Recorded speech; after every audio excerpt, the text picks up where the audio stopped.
وہ یہ کہنا چاہ رہے ہیں کہ اللہ تعالیٰ بڑا غفور رحیم ہے، جو مرضی کر دے رہو بخشش ہو ہی جانی ہے.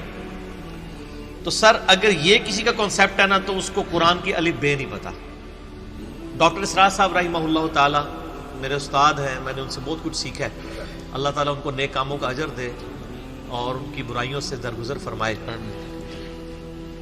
یعنی وہ بیان القرآن آپ سنیں نا تو لگتا ہے کہ یار قرآن جس طرح نازل ہوا ہے وہ اس طرح پریزنٹ ہو رہا ہے.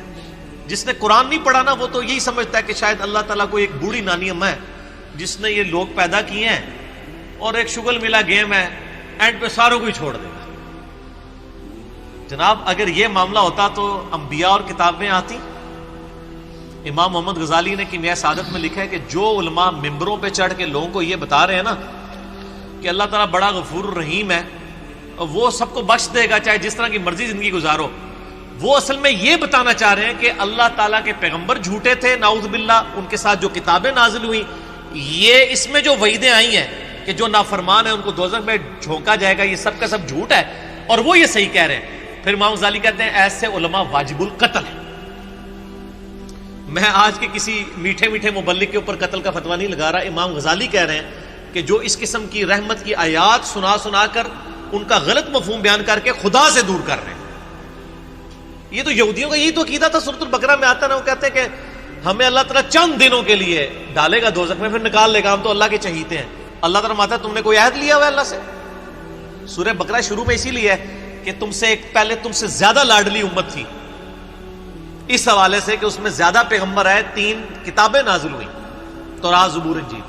لیکن جب انہوں نے ہم سے روگردانی کی تو ہم نے دیکھو اسے ضربت علیہم الذلہ والمسکنہ، ان پہ ایسی ذلت اور مسکنت آج تک تاری ہے.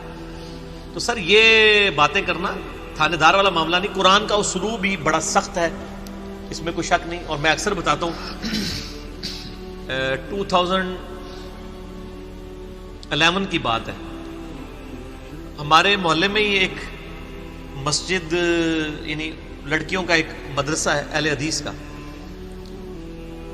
وہاں پہ ایک آنٹی ہیں جو ڈاکٹر فرحت ہاشمی کی کلاس فیلو ہیں، اسٹوڈنٹ نہیں کلاس فیلو ہیں. تو وہ رمضان میں دورہ قرآن کرواتی تھی. تو میں نے اپنی وائف کو کہا، اس وقت 3 بچے تھے ماشاءاللہ 4 ہیں، میں نے کہا میں بچے سنبھالتا ہوں، تم نہ رمضان میں پورا قرآن گو تھرو کرو. وہ صبح 9 سے لے کے 12 بجے تک ایک پارہ کور کرواتی تھی، پورے رمضان میں قرآن ختم. میں کہا تیری جدی پشتی کسی نے پورا قرآن نہیں ترجمے نال پڑھا ہونا اس طریقے نال، تو تے اللہ دی بندی پڑھ لے. اچھا جب وہ قرآن پڑھ کے مکمل ہو گیا کورس، میں نے اس کو کہا کہ تم نے کیا سیکھا؟ تو اس نے ایک جملے میں کنکلوڈ کیا. اس نے کہا جی مجھے جس خدا کا تعارف کروایا گیا تھا نا اس معاشرے کی طرف سے اور میرے ماں باپ کی طرف سے، وہ خدا کوئی اور ہے، اور جو خدا قرآن میں ہے نا وہ کوئی اور ہے. میں نے کہا کیا مطلب؟ اس نے کہا خدا تو بڑا ڈاڈا ہے.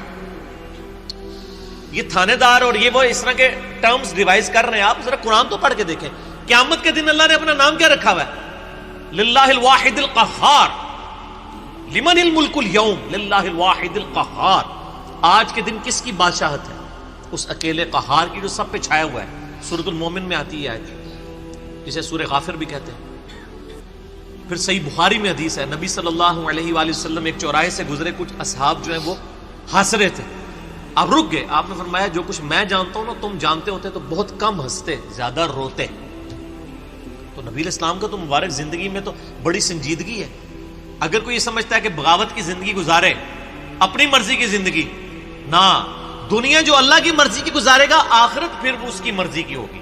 لیکن جو اپنی مرضی کی دنیا گزارے گا آخرت پھر اللہ کی مرضی کی ہوگی، یعنی دوزخ میں. وَلِعَوْذُ بِاللَّهِ تَعَالَى اللَّهُمَّ أَجِرْنَا مِنَ النَّارِ.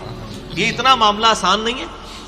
اللہ تعالیٰ سورہ حجر میں فرماتا ہے، اعوذ باللہ من الشیطان الرجیم، نبی عبادی انی انا الغفور الرحیم. اے نبی علیہ السلام میرے بندوں کو خبر دے دو کہ میں بڑا بخشنے والا مہربان ہوں. لیکن پھر ساتھ ہی فرمایا کہ ان کو یہ بھی بتا دو کہ میرا عذاب وہ بھی بہت سخت ہے.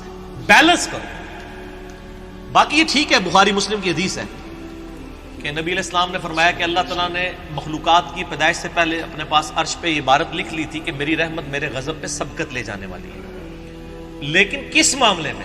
باغیوں کے لیے نہ، ان لوگوں کے لیے جو پوری ایفرٹ پٹ کریں پھر بھی ان سے معاملات سیدھے نہ ہو، اللہ کی طرف رجوع لائیں. قرآن میں کہیں یہ نہیں ہے کہ ڈٹ کے گناہ کرو، باغی بنے رہو، میں توبہ قبول کروں گا۔ قرآن میں ہمیشہ آیا ہے کہ آپ غلطی کر بیٹھو، اللہ کی طرف رجوع لاؤ، اس کے بعد اپنی اصلاح کرو، اللہ تعالیٰ کو بخشنے والا مہربان پاؤ۔ اسی پہ میرا مسئلہ نمبر 18 ہے، گناہ کبیرہ اور توبہ کا بیان، اور وہ آیت نمبر بھی 17 اور 18 ہی ہے سورۃ النساء کی۔ میں وہ پڑھ بھی دیتا ہوں۔ اعوذ باللہ من الشیطان الرجیم، بسم اللہ الرحمن الرحیم۔ انما التوبۃ علی اللہ، اللہ کے ذمہ ہے ان لوگوں کی توبہ قبول کرنا۔ کن لوگوں کی توبہ؟ للذین یعملون السوء بجہالۃ، جو گناہ کر بیٹھے جہالت میں، انجانے میں ان سے غلطی ہو جائے، گناہ ہو جائے، ثم یتوبون من قریب، اس کے بعد فوراً توبہ کر لے کہ یا اللہ غلطی ہو گئی، کو فجر کے بعد لیٹ اٹھا کہ یا اللہ معاف کر دے، کوشش تھی، الارم نہیں سن سکا، میں بھی پڑھتا ہوں مجھے معاف کر دے، اس طرح کا۔ تو جو پڑھے ہی نہ، اوکے جی اللہ تعالیٰ نے کہا میں بڑا غفور رحیم ہوں۔ پورے قرآن میں میرا چیلنج ہے، طارق جمیل صاحب کو بھی میں ان کی بڑی عزت کرتا ہوں، بلکہ سب سے زیادہ میں نے ان کا دفاع کیا ہے جب ان کے خلاف ناسبیوں نے بھونکنا شروع کیا ہے، میں ان سے بڑی محبت کرتا ہوں، میں ایسٹ سمجھتا ہوں امت کے لیے۔ لیکن میں طارق جمیل صاحب سے پوچھتا ہوں، پورے قرآن میں کہاں لکھا ہے کہ باغی رہو تو میں معاف کروں گا؟ قرآن تو کہہ رہا ہے اللہ کے ذمہ ان لوگوں کی توبہ کا قبول کرنا ہے جو جہالت میں گناہ کر بیٹھے، ثم یتوبون من قریب، اس کے بعد فوراً توبہ کر لیں، فاولئک یتوب اللہ علیہم، پس ایسوں کی توبہ ہے، اللہ فرماتا ہے میرے ذمہ۔ وکان اللہ علیما حکیما، اور اللہ تعالیٰ علم والا اور حکمت والا ہے، علم ہے اس کے پاس لیکن اس کی حکمت ہے، ڈھیل دیتا ہے کہ چلو توبہ کر لیں۔ اور اگلی آیت وَلَيْسَتِ التَّوْبَةُ، اور اس کی تو کوئی توبہ قبول نہیں ہوگی، یہ میں نہیں کہہ رہا ہوں طاہر جمیل صاحب، یہ اللہ کہہ رہا ہے، لِلَّذِينَ يَعْمَلُونَ السَّيِّئَاتِ، جو کہ گناہ کرتا ہے، حَتَّى إِذَا حَضَرَ أَحَدَهُمُ الْمَوْتُ، یہاں تک کہ جب اس کی موت کا وقت آ جاتا ہے، قَالَ إِنِّي تُبْتُ الْآن، وہ کہتا ہے یا اللہ میں اب توبہ کرتا ہوں۔ وَلَلَّذِينَ يَمُوتُونَ وَهُمْ كُفَّارٌ، اور نہ ہی ان کی توبہ قبول ہوگی جو کفر کی حالت میں مرے، یعنی وہ پہلے مسلمانوں کا ذکر ہو رہا ہے، کافروں کو اللہ نے الگ کر دیا ہے، یعنی ایسے مسلمان جو موت کے وقت توبہ کریں ان کی بھی توبہ قبول نہیں اور کافروں کی بھی۔ اولئک اعتدنا لهم عذابا الیما، ایسے لوگوں کے لیے ہم نے دردناک عذاب تیار کر رکھا ہے۔ اللہم اجرنا من النار، اللہم اجرنا من النار، اللہم اجرنا من النار، اللہم من احییتہ منا فاحیہ علی الاسلام ومن توفیتہ منا فتوفہ علی الایمان۔ تو یہ تو دیکھ لیں، یہ تو قرآن کی ڈاکٹرائن ہے، آپ اس کو تھانے داری والی معاملہ کہہ رہے ہیں اور یہ کر رہے ہیں۔ باقی ٹھیک ہے کہ اگر ایک بندہ گناہگار ہے آپ اس کو یہ کہیں کہ توبہ کر کے اللہ کی طرف آؤ، وہ 99 قتل والا واقعہ بھی ہے نا بخاری مسلم میں، ہم نہیں کہہ رہے مایوسی پیدا کریں، لیکن ہم کہہ رہے خام خواہ لوگوں کو امیدیں بھی نہ دلائیں۔ اور جو سیدنا علی کا قول ہے کہ انسان سویا ہوا ہے جیسے ہی مرے گا جاگ اٹھے گا، اوہ یہ کیا ہو گیا، اے نہ ہو جائے کام نہ پا دو، ڈرانے میں ہی عافیت ہے نا۔ اور آپ کا ڈر کا غلبہ ہی ہوگا تو تب آپ گناہوں سے بچیں گے، صرف خوشخبریوں سے نہیں بچیں گے، ٹھیک ہے۔ میں آپ سے کہتا ہوں اگر دنیا میں یہ آفر کی جائے اللہ کی طرف سے کہ جو مرضی یاشی کرو عذاب کوئی نہیں ہوگا لیکن جنت نہیں ملے گی، سارے کہنے کے جنت ہی کئی لوڑ آتی ہے جنت بنا لینا، پریکٹیکل چیک کر لیں۔ اور اس کے بدلے میں اگر یہ بات کی جائے کہ جی آپ دنیا میں اللہ کی تابع فرمان بن کے رہو، ادروائز آپ کو دوزخ میں جھونک دیا جائے گا، کوئی بچت نہیں ہوگی، تبھی لوگ اللہ کی طرف آئیں گے۔ آپ اگر یہ بھی لالچ لوگوں کو دیں کہ نیک مال کرو گے تو جنت ملے گی، برے مال کرو گے تو کچھ نہیں ہوگا، کوئی نہیں کرے گا جب تک آپ ڈر دیں۔ اور یہ نیک بندوں کی اللہ نے نشانی بتائی ہے، وہ دعا کرتے ہیں ربنا اصرف عنا عذاب جہنم ان عذابها کان غراما، سورۃ الفرقان میں جو مسئلہ 120 ہے، اہل ایمان کی 12 خصوصیات، میں نے پورا لیکچر ریکارڈ کروایا ہے۔ ایک خصوصیت یہ کہ وہ دعا کرتے ہیں اے اللہ ہم سے دوزخ کا عذاب پھیر دے، وہ تو ہمارے گلے کا پھندا بن چکا ہے، لٹکتی تلوار ہے۔ اہل ایمان تو ہر وقت ڈرتے رہتے ہیں۔ اللہم اجرنی من النار کیوں وظیفہ تعلیم کیا گیا ہے؟ جامعہ ترمذی میں حدیث ہے سیدنا عثمان جن کو 3 دفعہ جنت کی بشارت ملی ہے، جب قبرستان جاتے تھے اتنا روتے تھے کہ داڑھی آنسوؤں سے تر ہو جاتی تھی.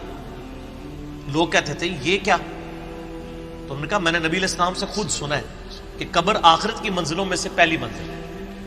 جس کی یہ منزل کامیاب ہوئی اس کی اگلی آسان ہوتی چلی جائے گی, اور جو اس میں پھنس گیا اس کی اگلی مشکل در مشکل ہوگی. تو حضرت عثمان کو سمجھ آ گئی تھی یہ تھانے داری والا کنسیپٹ جو آپ نے اس کو نام دیا. ہم تو تھانے داری نہیں کہتے, ظاہر ہے خدا نے دنیا بنائی ہے اور وہ اسٹیبلش کرنا چاہتا ہے کہ لوگ میرے تابع فرمان ہو. گنڈا گردی کرنے کے لیے تو اس نے دنیا نہیں بنائی ہے. تو یہ بڑا کریٹیکل ایشو ہے, اور اس معاملے میں نا مجھے بڑا دکھ ہوتا ہے اس قسم کے وائزین سے. وہ اللہ تعالیٰ کی رحمت کی آڑ میں لوگوں کو اس طرف مائل کر دیتے ہیں کہ وہ الٹا جنہوں کہتے ہیں نا کہ وہ گاٹے فٹ ہونے لیے تعلیمات ہو جاتی ہیں. اس سے لوگ پھر نیگیٹو رزلٹ نکالتے ہیں. آپ بیلنس بیان کریں. ہم کبھی نہیں کہتے کہ آپ جو ہے نا وہ اس قسم کی باتیں بیان کریں کہ جس کی وجہ سے لوگ اللہ تعالیٰ سے متنفر ہوں. آپ دونوں طرف کے مسائل کو بیان کریں. اسی قسم کی آیات جو ہے نا جی وہ یہ آگے سورۃ النحل کی آیت نمبر 119 ہے. ثم ان ربک للذین عملوا السوء بجہالۃ, پھر اس کے بعد تمہارا رب ان لوگوں کے بارے میں جو جہالت میں گناہ کر بیٹھے, جو لوگ ثم تابو اس کے بعد وہ توبہ کر لیں, من بعد ذالک گناہ کرنے کے بعد, واصلحوا اور اپنی اصلاح کر لیں, ان ربک من بعدھا لغفور الرحیم, بے شک اللہ تعالیٰ اس کے بعد ضرور غفور رحیم ہے. کس کے بعد؟ جو اللہ کی شرطیں پوری کرے گا. کیا شرط ہے؟ جہالت میں گناہ ہوا, پھر اس کے فوراً بعد توبہ کی اور اپنی اصلاح بھی کر لی. خالی چھڑی توبہ نہیں. یا ایھا الذین آمنوا توبوا الی اللہ توبۃ نصوحا, اے ایمان والو اللہ کی طرف ایسی توبہ کرو جیسا کہ توبہ کرنے کا حق ہے. اب یہ ڈاکٹرائن کلیئر ہوگی. جو توبہ کرے وہ اصلاح کرے, ان ربک بے شک تیرا رب, من بعدھا اس کے بعد لغفور رحیم ضرور بخشنے والا مہربان ہے. میرا چیلنج ہے, قرآن میں کہیں یہ نہیں ہے کہ آپ باغی ہو جائیں اسی طرح زندگی گزاریں. ترمذی میں روایت ہے کہ موت کے غرغرے سے پہلے توبہ قبول, لیکن کس کو پتا ہے کہ کس وقت موت کا غرغرہ آ جائے گا. تو اس قسم کی باتوں سے ڈیسیو نہیں ہونا چاہیے. ایسے وائزین کی ان کو بھی سمجھانا چاہیے, اور میں ان سے یہ کہوں گا قرآن پڑھیں تو آپ کو پتا چلے گا کہ آپ کی ڈاکٹرائن جو ہے وہ بالکل کتاب و سنت کے خلاف ہے. ٹھیک ہوگا.